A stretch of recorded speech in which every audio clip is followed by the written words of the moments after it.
Vamos con el penúltimo tema del programa. Hablaremos sobre las aplicaciones de los microorganismos en un capítulo que es un complemento del anterior, en el que nos vamos a ceñir en los usos que tienen los microorganismos en la dinámica de los ecosistemas y en las aplicaciones biotecnológicas, algunas de las cuales ya tratamos en el tema anterior. Bueno, con respecto a los microorganismos, ya hemos hablado en el tema anterior de que son organismos microscópicos que pertenecen a distintos reinos, y aquí subrayaremos sobre todo cómo esa gran diversidad de microorganismos hace que los encontremos prácticamente en todos los ecosistemas, y aquí vamos a poner el acento en su participación en la dinámica de esos ecosistemas, sobre todo en su participación en los ciclos de la materia, en el reciclaje y en la puesta a disposición de los seres vivos de los elementos químicos que forman parte de nuestra composición. El papel que tienen los microorganismos en los ecosistemas es fundamentalmente como descomponedores, transformando la materia orgánica de plantas, animales y otros seres vivos en materia inorgánica que se vuelve a poner a disposición de los productores para reutilizarlos. Con respecto a su forma de vida, ya hemos visto que los microorganismos presentan todo tipo de metabolismos posibles, los hay autótrofos, heterótrofos, y dentro de estos últimos, según su modo de vida y su asociación con otros seres vivos, pueden ser parásitos, saprófitos o simbiontes. También sabemos ya del tema anterior que los hay beneficiosos, muchos tipos de bacterias y hongos, y también los hay perjudiciales o patógenos, que en este caso suelen tratarse de las formas acelulares, como los virus, los priones y los viroides. Con respecto a la dinámica de los ecosistemas, conviene repasar un par de conceptos, como son el flujo de la energía y la materia en los ecosistemas. Con respecto a la energía, se habla de un flujo unidireccional, es decir, la energía que circula por el ecosistema procede de un origen que es el Sol, como fuente de energía luminosa que permite la fotosíntesis y por lo tanto esa transformación de energía luminosa en energía química, en moléculas orgánicas, que van a ser puestas a disposición por los autótrofos a los heterótrofos, dando comienzo a la cadena alimenticia o cadena trófica. Esa energía va pasando de nivel a otro y sufre una serie de pérdidas, ya que cada nivel tiene un gasto energético y parte de la energía que ingiere, o sea que procesa, la va a perder en forma de calor o bien la va a perder en los procesos respiratorios. Lo que es importante aquí subrayar es que la energía tiene un punto de entrada, el Sol, y un punto de salida que son los distintos niveles tróficos por los que va pasando. Decimos que la energía sufre un flujo unidireccional en los ecosistemas. Sin embargo, la materia, los elementos químicos, decimos que sufren un ciclo cerrado, puesto que los elementos químicos se reutilizan. Están pasando de unos niveles tróficos a otros, incluso pueden desviarse a la materia mineral, pero deben estar disponibles en todo momento para ser usados por todos los seres vivos de la cadena trófica. No tenemos un aporte extraterrestre de materia. Todos los seres vivos estamos utilizando los mismos bioelementos durante generaciones y generaciones. ¿De acuerdo? Es en este papel, en esta parte de la cadena trófica, donde tienen una importancia especial los microorganismos, porque desempeñan un papel en el reciclado de esa materia, cuando descomponen la materia orgánica y la transforman en compuestos inorgánicos que quedan de nuevo a disposición de los productores, plantas y fitoplancton, para volver a iniciar su paso por los distintos niveles tróficos de la cadena. Por eso vamos a poner el acento en la primera parte del capítulo, es una parte importante, en los llamados ciclos biogeoquímicos, es decir, cómo se reutiliza cada uno de los bioelementos.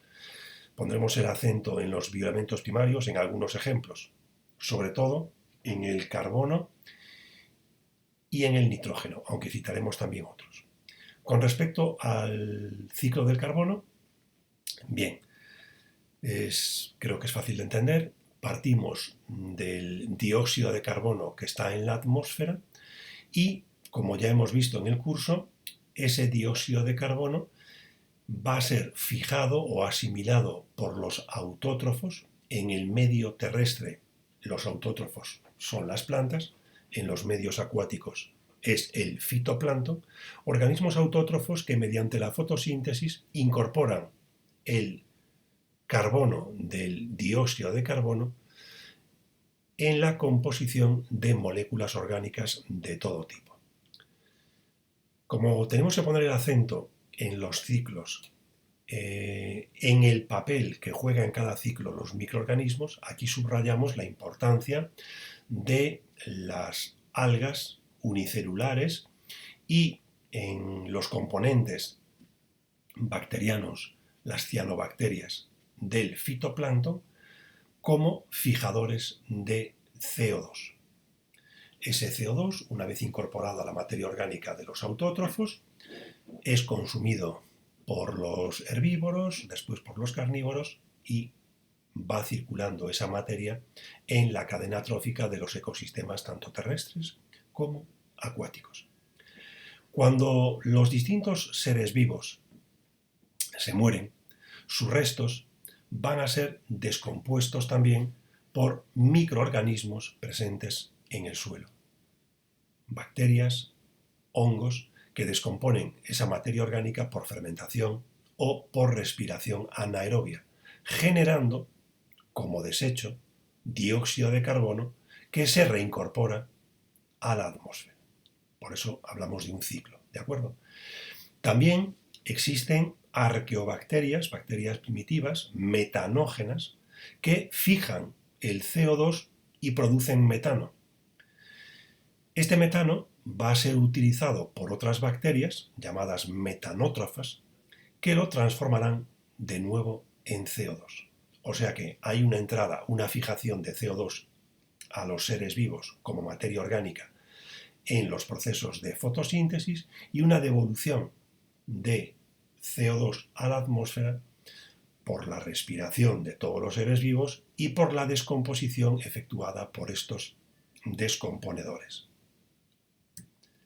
En cuanto al nitrógeno, recordáis que el nitrógeno es el gas más abundante en el aire. El 78% de la composición de gases de la atmósfera es nitrógeno, pero en esta forma gaseosa no puede ser asimilado por los seres vivos. Entra el nitrógeno en la cadena trófica en forma de nitrato, nitrato que se encuentra en el suelo. Es asimilado por las plantas o por el fitoplancton en los medios acuáticos y de estos productores pasa a los consumidores. Cuando los seres vivos de la cadena trófica se mueren o mientras están vivos los restos en forma de heces que estamos expulsando y que contienen también moléculas con nitrógeno, van al suelo y Esos restos y esas heces contienen amoníaco, van al suelo, van al agua. Ese amoníaco va a ser transformado en nitrato a través de un proceso que se llama nitrificación y que consta de dos etapas. Una primera que se llama nitrosación, en la que el amoníaco se transforma en nitritos, y una segunda parte que se llama nitratación, en la que esos nitritos se transforman en nitratos. En este proceso, en estos dos procesos, desempeñan un papel fundamental determinados microorganismos, ciertas bacterias. Aquí en el margen tenéis los nombres de alguno de esos géneros bacterianos que conviene recordar. Por ejemplo, esta fase de nitrosación participa una bacteria, un género que se llaman nitrosomonas. En la nitratación, las bacterias del género Nitrobacter. Y en la transformación de restos de moléculas orgánicas en amoníaco, proceso que se llama amonificación, géneros como Clostridium o Acetobacter. Hemos dicho, por lo tanto, que a partir de esos restos que contienen amoníaco o el amoníaco procedente de abonos se transforma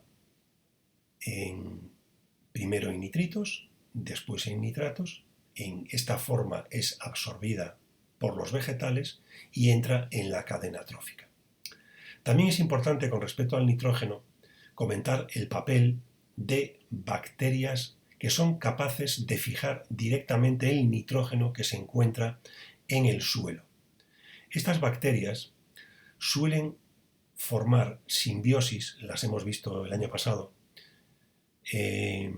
con las raíces de las plantas leguminosas. Forman unos nódulos en las raíces, de tal forma que estas bacterias del género Rhizobium, Azotobacter, también hay hongos,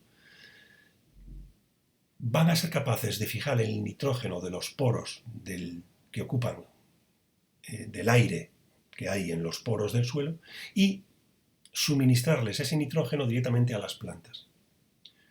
Por eso aparecen aquí en este ciclo y es importante que las recordéis.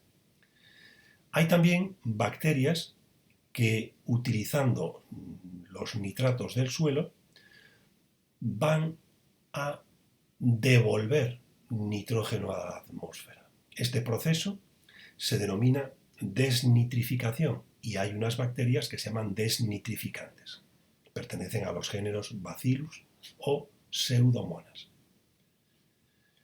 También os pone aquí un pequeño apunte sobre la producción de óxidos de nitrógeno por las combustiones de los vehículos o por las emisiones de las centrales térmicas que, tras su combinación con el vapor de agua de las nubes, generarían la lluvia ácida. Con respecto al ciclo del azufre, acordaros que el azufre también es un bioelemento primario importante en la composición de ciertos aminoácidos. Tenemos azufre en la composición de minerales y rocas, de algunos tipos de carbones, que por distintos procesos erosivos, industriales, emisiones volcánicas, desgaste por agentes atmosféricos, meteorización, extracción minera, combustión en centrales térmicas, por ejemplo, ese azufre que contienen esos minerales y rocas se libera a la atmósfera en forma de dióxido de azufre. Ese dióxido de azufre se puede combinar con el agua de la atmósfera y caer sobre la superficie de la Tierra como lluvia ácida, como ácido sulfúrico, y ese ácido sulfúrico se va a disociar en protones por un lado y grupo o iones sulfato por otro. En forma de este ion sulfato es asimilable por las plantas y el fitoplancton, incorporando así el azufre a la cadena trófica. De los productores pasarían a los consumidores y así dispondríamos del azufre necesario para formar nuestros aminoácidos y nuestras proteínas. los restos de estos seres vivos, plantas, animales, van a ser descompuestos por los microorganismos y los van a transformar en ácido sulfídrico. Este ácido sulfídrico puede ser una fuente de materia inorgánica para la respiración anaerobia de determinadas bacterias que lo transformarán de nuevo en iones sulfato, o este sulfídrico puede ser oxidado por distintos tipos de bacterias a azufre, y ese azufre puede de nuevo ser oxidado por otras bacterias a ion sulfato, y ese ion sulfato diluido en el agua puede ser incorporado a la cadena trófica acuática por el fitoplancton, puede incorporarse a rocas que contienen azufre, yesos, que forman parte de la corteza oceánica, o también pueden pasar, si este ion sulfato circula por aguas superficiales, a la composición de rocas en la corteza terrestre. Y este azufre en forma de sulfato también puede, aparecer en el fitoplancton, ponerse a disposición de la cadena trófica acuática, ser ingerido por peces, por otros invertebrados, para formar el esqueleto, los caparazones. Y también puede salir ese azufre del medio marino por el papel de las aves cuando se comen, por ejemplo, peces. Se comen el azufre, en fin, forman parte también de la cadena trófica del medio acuático. Bueno, vamos finalmente a hablar del fósforo, otro bioelemento primario importante para la formación del ATP, para formar los ácidos nucleicos. Bien, la manera de incorporar el fósforo a la cadena trófica terrestre es a partir de los iones fosfato que se encuentran disueltos en el suelo. Ahí son absorbidos por las plantas, y de las plantas pasaría como fuente de fósforo a los animales. Los restos y las excreciones, las heces de los seres vivos del ecosistema terrestre van a ser utilizados en la descomposición por unas bacterias que se llaman fosfatizantes, que devolverían el fósforo que se encuentra en moléculas orgánicas de estos seres vivos, lo transformarían de nuevo en una forma inorgánica, en ion fosfato, cerrando así el ciclo en este ecosistema. Esos restos del ecosistema terrestre, la erosión y meteorización de rocas que tienen fósforo, llevan fósforo al agua. Ahí también el fitoplancton va a asimilar esos iones fosfato, incorporándolos a la cadena trófica acuática. De ahí también puede desviarse parte del fósforo a la composición, a su incorporación a la composición de rocas que contienen fósforo, evidentemente. Cuando las aves marinas comen peces y están ingiriendo fosfatos en el esqueleto, por ejemplo, de estos peces, a través de las heces, de los excrementos de esas aves, van a sacar fósforo del medio marino, y lo van a devolver al medio terrestre a través de los excrementos de los pájaros, de las aves marinas, que pueden alcanzar proporciones muy importantes, de toneladas incluso, de excrementos de aves que se conocen con el nombre de guano, que se utiliza como abono, y así vuelve el fosfato al medio terrestre. Bueno, vamos a pasar página, después de ver el papel de los microorganismos en los ciclos biogeoquímicos, y hablaremos de la aplicación de los microorganismos a la salud. Hablamos de enfermedades infecciosas. Una infección es un proceso por el que un microorganismo patógeno se instala, entra y se reproduce, crece en un huésped, pudiéndolo provocar una enfermedad o no. Hay veces que los gérmenes entran en un organismo y la persona no manifiesta síntomas. Son portadores asintomáticos.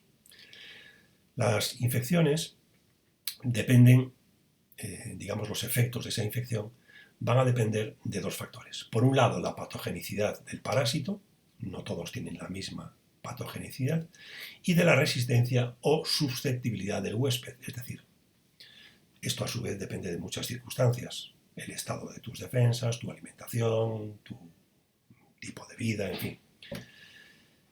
Toda infección presenta tres fases: adherencia, penetración y crecimiento. Adherencia es la entrada del germen a nuestro organismo, habitualmente por las mucosas, por las vías que tenemos abiertas, la mucosa bucal, la urogenital. Entra el patógeno. Una vez que sobrepasa esas mucosas, puede provocar un daño in situ, por la liberación de toxinas, aunque lo más habitual es que ese germen acabe entrando en nuestro sistema circulatorio y infectando a determinados órganos y aparatos. Allí van a multiplicarse, continuando esa extensión por esos órganos afectados y provocando los síntomas típicos de las distintas enfermedades. Bueno, en el libro tenéis unos cuadros bastante amplios con numerosos ejemplos y síntomas de determinadas enfermedades provocadas por microorganismos. Creo que no es necesario que os aprendáis evidentemente todos los ejemplos, ni por supuesto los síntomas de todas las enfermedades, pero sí que tengáis en mente algunos ejemplos de enfermedades provocadas por los distintos tipos de microorganismos. Tenemos que saber ejemplos de infecciones o enfermedades producidas por bacterias. Aquí os pongo algunos, como el cólera, la tuberculosis, el tétano o la salmonelosis. Algunas enfermedades provocadas por hongos, como la candidiasis o la tiña. Algunas causadas por protozoos, como la malaria o el paludismo, son sinónimos. O la enfermedad del sueño o de Chagas. También, y más en estos días que está tan de actualidad y que nos tiene confinados en casa, algunas enfermedades víricas como la gripe, el COVID-19, la poliomielitis, el sarampión, la hepatitis, la rabia o la varicela. Bueno, aplicaciones o relación de los microorganismos con la biotecnología. De esto ya hablamos en el capítulo anterior. Decimos que un microorganismo es útil en biotecnología cuando presenta unas propiedades como un rápido crecimiento, la capacidad para ser cultivado a gran escala y la de producir la sustancia que nos resulta aprovechable en poco tiempo. Estas son las condiciones óptimas para que un microorganismo se utilice en biotecnología. ¿Cuáles son las aplicaciones de los microorganismos en la biotecnología? En la industria alimentaria, en la industria farmacéutica y en la ingeniería genética. En la industria alimentaria ponemos el acento sobre un proceso que realizan los microorganismos y que ya vimos en el capítulo de metabolismo, y es la fermentación. Existen tres tipos de fermentación con aplicaciones biotecnológicas. La fermentación ácido-acéctica, por ejemplo, la producción de vinagre a cargo de unas bacterias que pertenecen al género Acetobacter. Recordad estos ejemplos. La fermentación alcohólica, que utilizamos para producir vino, cerveza o pan. Estos procesos fermentativos son realizados sobre todo por levaduras que pertenecen al género Saccharomyces, aunque también hay bacterias que realizan la fermentación alcohólica. Pero aquí ponemos el acento en estas levaduras o fermentos. La fermentación láctica, también hemos hablado de ella. Gracias a ella obtenemos derivados lácteos como quesos, con la participación de diferentes tipos de bacterias y hongos, o en la elaboración de yogures, un proceso en el que intervienen bacterias de distintos géneros como el Lactobacillus. En la industria farmacéutica, los microorganismos se están utilizando por su capacidad de fabricación, de producción de antibióticos, o para obtener enzimas que se utilizan en distintos tratamientos. En cuanto a la ingeniería genética que vimos en el capítulo anterior, gracias a los microorganismos vamos a obtener fármacos o medicamentos, vacunas y hormonas. Y para terminar, la relación o la aplicación de los microorganismos y el medio ambiente, con dos procesos que ya vimos también en el tema anterior, como la bioremediación, eliminación de sustancias contaminantes, o la biodegradación, degradación de hidrocarburos, de pinturas, fibras textiles, etc. Aquí tenemos en la lucha o en la protección del medio ambiente, por lo tanto, aplicaciones de microorganismos en la biodegradación de petróleo, lucha contra las mareas negras, el tratamiento de aguas residuales, se utilizan microorganismos para depurar aguas residuales en las estaciones depuradoras, en la minería como extracción de determinados metales, o en la producción de biocarburantes como el biodiesel y el bioetanol.